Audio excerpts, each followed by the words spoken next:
Yes, my name is Sahwn, and this is my final exam. I'm here with my guest. His name is Peter. I did have a few more, but unfortunately they were not able to make to the meeting. So I decided to just record with who I have here. So Peter, would you like to say hi? Then we go ahead with the discussion. Hi, I'm Peter. Yes, so these are the topics I'm going to be discussing in this roundtable meeting. The first one is going to be project scheduling. The second one is going to be project selection, initiation and requirement. And the third one is going to be the budget planning and cost management.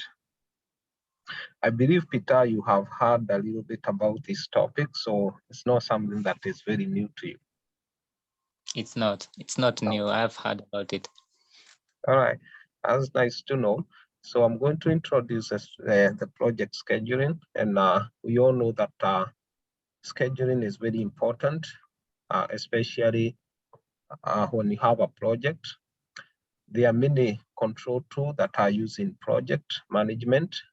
It's always not possible for you to be able to run a project that is successful without being able to plan. There are many places and many areas that you need to look into when you are planning. The first one, of course, is the financial resources, because you cannot be able to run a successful project without having financial resources. The second one, of course, is the human resources. And here is when you are looking to the people that are required to take part of the project.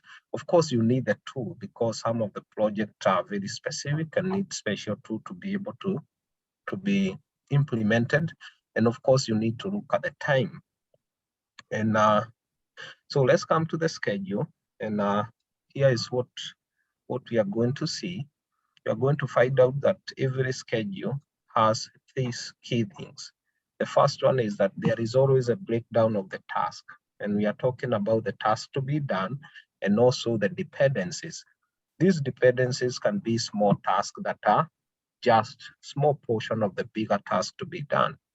Then we have the resources which are associated with the task, because for you to be able to carry out the task, you also need to have the resources to make it happen.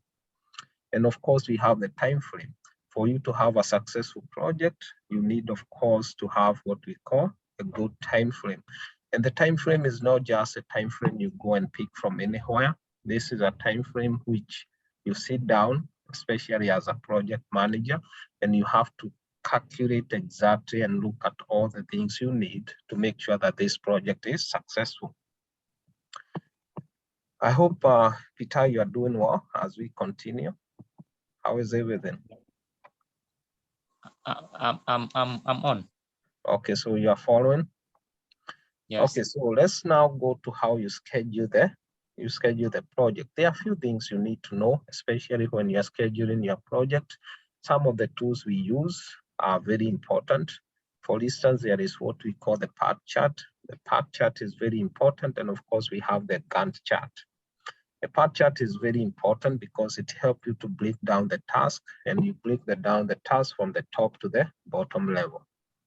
This presentation, of course, is very important because it's able to show you the relationship between the dependencies and all the tasks that are within the project. A path chart will also have the room. Of course, it includes the time frame, which is very important, and also, of course, also it helps with the time management as a tool. For the team members, those may be people that they don't have a good understanding of the overall project. The PET can be used because it's able to break down all the tasks into small portions, and it's much easier to understand. An important aspect that can be seen from the path chart is the project critical path. And when we talk about the critical path, this is a path that actually define how the project is going to be done, and it include everything, including the task and all the dependencies. Sorry, I moved a little bit too fast there. So apart from representing important projects, it also control the tools. We have to know that there are more than Gantt chart like Microsoft project, which is very famous and is being used by many companies and also the project managers to be able to come up with all the things they need for a successful project to happen. So the Gantt chart is one of the most detailed tools because it's able to detail every aspect of the project. As for example, you can see the Microsoft, which they offer many ways to be able to document your project. Of course, it's able to give you, you know, possibilities to be able to look at the status of the project, look at the financial allocation, human allocation, and also many other aspects that may be related to the project. Hey, Sahwn, before we move forward, I would like to add two scheduling tools that are specific to two software development methodologies. These are the Kanban boards and the Scrum boards. As a software developer, I have come across these two tools many times. Kanban boards are used for task scheduling in the Agile Kanban methodology, while Scrum boards are used in Scrum. The Kanban board was previously used in manufacturing because before it became adopted in IT. In its simplest form, a Kanban board and a Scrum board are used to represent the progression of tasks against a value stream. Using these tools, managers can identify task overflows, underflows, and clogging through the phases. Thank you so much, Peter, for that addition. Surely I have used Kanban board before, and surely it's very good tool for managing the project because it's able to show you a lot of things, a lot of aspects to do with the project. Unfortunately, James was not able to be here with us, and this was actually his portion, and I'm going to lead it for him. According to him, he thought maybe he could have added something, and it's quite evident that project scheduling is majorly about the planning. It's always a good practice to plan extensively before execution. I would like us to look at some of the biggest military projects, of course, in the future failures. The Military Today website has an article titled 10 Expensive US Military Projects That Have Failed. The article is the F-35 fighter jet project among the projects that have been considered extremely expensive or a total failure. The author stated that the initial budgetary allocation for the project was $1.5 trillion, which is a lot of money. As at the time of publishing this article, the F-35 project was 7 years behind the schedule and has a cost overrun amounting to $163 billion. Now, the biggest question would be, why would a government project be delayed 7 years and on top of that has overrun cost of $163 billion? I mean, that's a lot. I do not wish to ignore the complexity of the program, but the most probable answer would be that there lacked proper planning and control mechanism in the execution of F-35 project. Whether a project is in IT or not, the planning is very important for the project success. And that's what James wanted to add.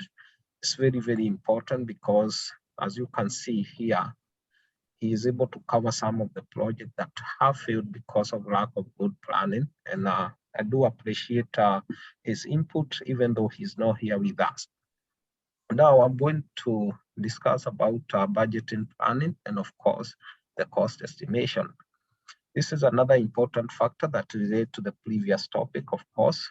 All the commercial and non-commercial IT projects, they must have a budget, as it is almost impossible to identify the cost associated with the processes. Cost and estimation are to be done.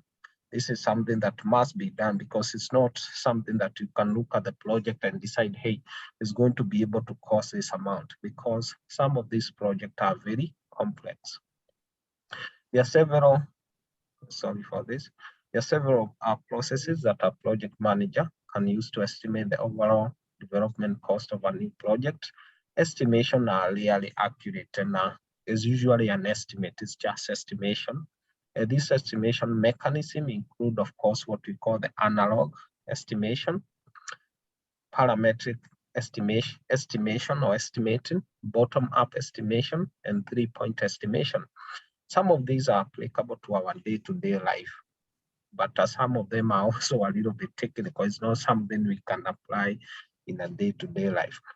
Analog cost estimation is usually used a lot. An example is where a company can create a software product that is very much similar to what they have done before, and they can be able to use that, maybe the budget they came up with to develop the previous software, also to be able to estimate maybe how much this new one is going to cost. Estimate the cost of each unit, and you can determine the cost of the whole project.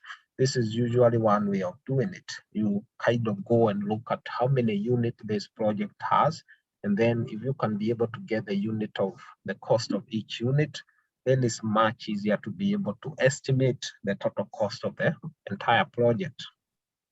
Let's take an example. When a company Z is creating an e-commerce project for one of its clients, it can break down the project into 25 tasks. If the average cost of each task is $1,200, then the company can make a conclusion that the total cost of the project is likely to be $30,000 US. But again, this is just an estimation. This mechanism assumes that all the tasks are to incur the same cost, which in most cases is never the same, because some tasks are always going to be more complex compared to the others. The third estimation mechanism, it uses the three estimation model to create a general average. So the 3 point used are the worst case, usually the highest, best case, usually the lowest. By finding the average between the 2 points, we can be able to create an estimation. The fourth estimation, of course, model is the bottom-up model. This model splits a project into smaller measurable tasks that are estimated individually. The estimate of the larger project is the sum of the estimate of each small one. You add them together, and of course, you come up with the estimation. So I'd like to give this opportunity to Peter. He has something to contribute, then we move forward. Okay, I can give an example of the bottom-up approach. As an example, an e-commerce project can be split into two tasks.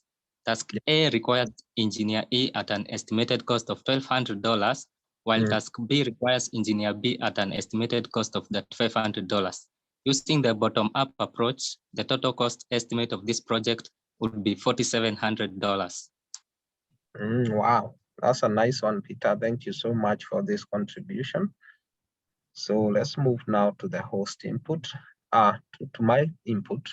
And in this case, I'm going to say that this is very correct on the bottom approach. The cost of every single item is estimated, unlike the other method where the estimation only covers the whole product. So let's continue. Thank you so much. After making the cost estimate, it is now known how much financial resources will be required to implement an IT project. IT budget planning is a process whereby the management is going to allocate the financial resources toward the project. The budget covers all the human resources, external services like legal fee, tools, and all that. So now we move to James. Unfortunately, he is not here with us, so I'm going to read his contribution. I can add something. Of course, he wanted to add something on the cost estimation. The need for cost estimation can be triggered by several factors. If a customer comes to my company and requests a quotation for a software product, cost estimation must be done. Of course, the company must first determine the cost of developing the product before quoting their price. That's always the case.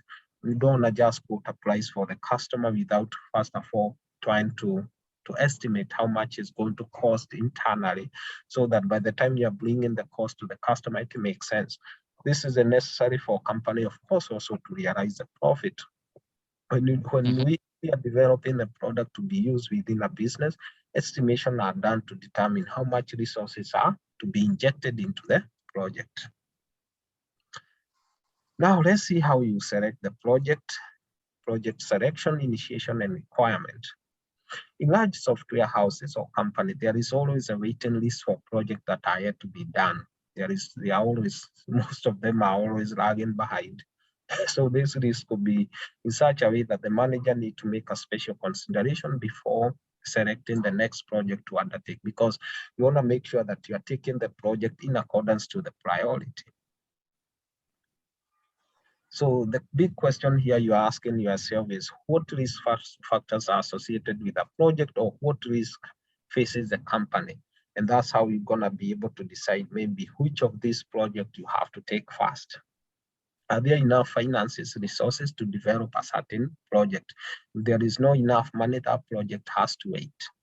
Is the company able to fill the certain role required by the given project? Again, if we don't have the human resources that is necessary, especially the skills, again, that project has to be kept aside. Can we be able to finish a given product within the allocated time, knowing the financial consequences associated with delay will badly hurt us? Of course, this is another factor that a manager must be able to look into, because not being able to finish the project on time can also affect the company's ability not only to realize profit, but also it can impact the company in many ways, not just financially, but also in terms of customer image and how the people will look at the company. So it's very important to take care of this. Now, let's come and look at the project steps of our project initiation. The first thing you do is creation of a business case. The purpose of a business case is to prove that the project is in the line with the company's goal. And you have to ask yourself many questions here. For instance, does the project help in actualization of the company's vision and goal? So this is very important. The second one you do is doing what we call feasibility study. A feasibility study is conducted when the manager cannot be able to determine the reception of their product across the market, okay? So it determines if there is any market need to drive the sales of the new IT product. So this is very, very important.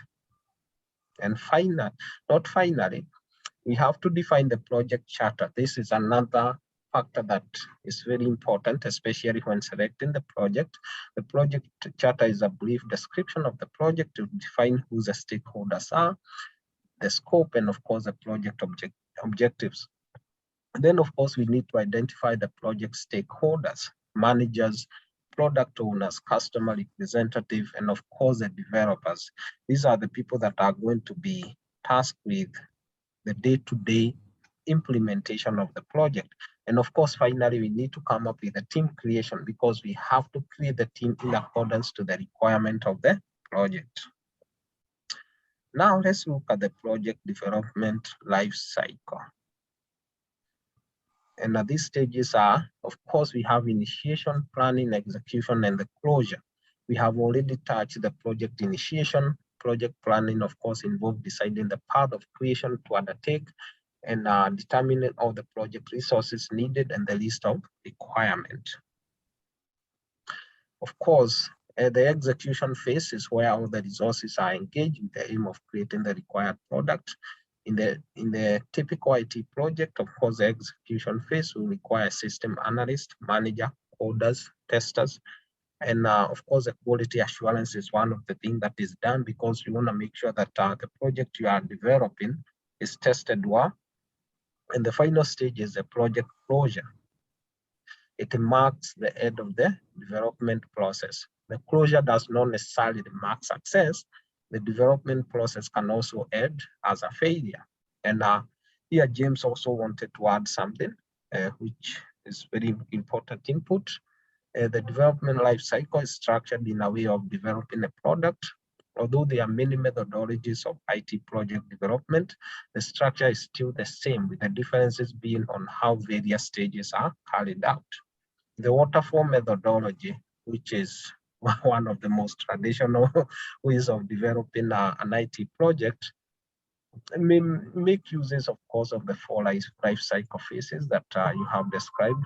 Agile methodology, which is now the most common one, will always use a more relaxed version of the same. So this brings us to the end of our discussion, and I would like to thank you so much for taking your time to attend this discussion. It's definitely has impacted me in different ways. The knowledge that I have gained through this discussion is going to really help me not only to make good decisions, but also to look at the way you develop the project in a very different way. And all I can say is thank you so much for your time, Peter. And even though James was not here with us, his contribution, I really have appreciated his contribution. And thank you so much. Welcome. All right.